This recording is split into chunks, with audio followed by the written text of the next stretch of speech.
Counsel, you can come with him if you'd like. Yes. So I've given a lot of thought to this case, reviewed the PSI very carefully, consider all the evidence presented at trial. And let me just tell you right up front, I do not believe a youthful offender sentence is appropriate in this case. I'm not going to impose one. I'm going to sentence him to an adult sanction.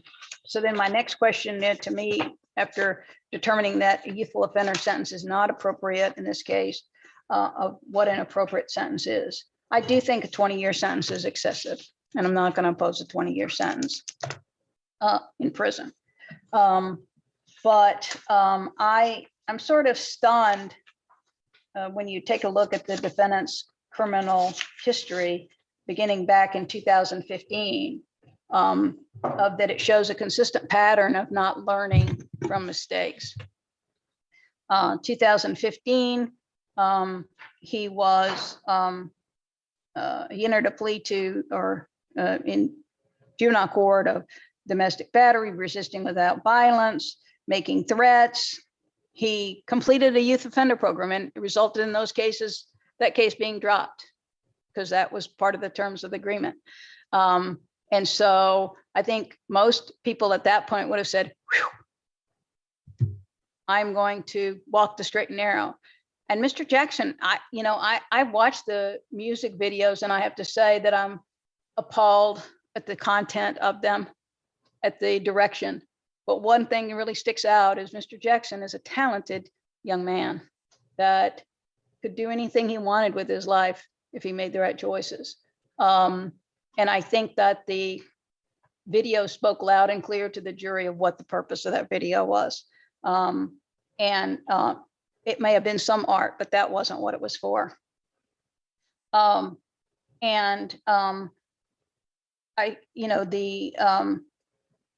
don't find Mr. Jackson's assertion that he's not a member of the Young and Ruthless credible.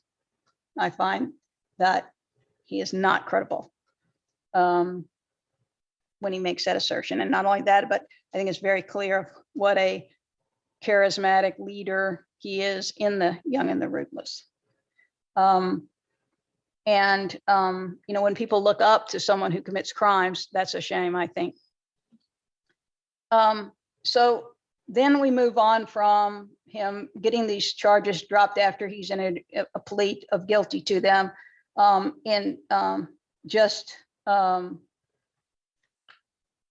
there's carrying a concealed firearm also in 2015.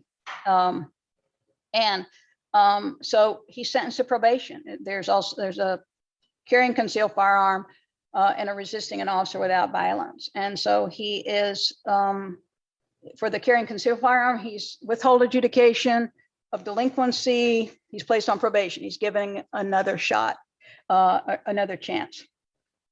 And so then there's a violation of that probation in later in 2015. He doesn't make it very long indeed before there's a violation of that probation.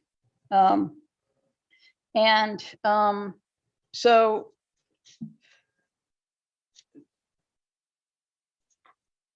then in 2015 CJ 4515, he's enters a plea of guilty to burglary of an unoccupied dwelling. He's adjudicated delinquent. He's put on probation after he's committed to a non-secure residential, and he violates that probation again. He violates his probation when given an opportunity. In a 2016 case, another burglary of a structure or conveyance, resisting without violence was null pros, and loitering and prowling was null pros. So then in that case, he's put on probation, and he violates it again, by another violation of the probation. And then we have the possession of a firearm by adjudicated delinquent, in which he pleads guilty. He's just sentenced to jail. So I see a consistent pattern of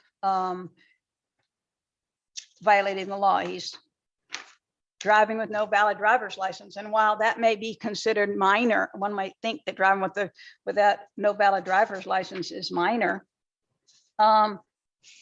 The fact is that it's just another incident of him not complying with the law. In fact, there's 2 incidences of no valid driver's license. There was one in 2018, and another in 2019. And again, it's you know, it's, while it's not a serious crime, it's just another indication of Mr. Jackson's thumbing his nose at the law. And so my concern is that this is now the 3rd firearms offense for which you've been held responsible.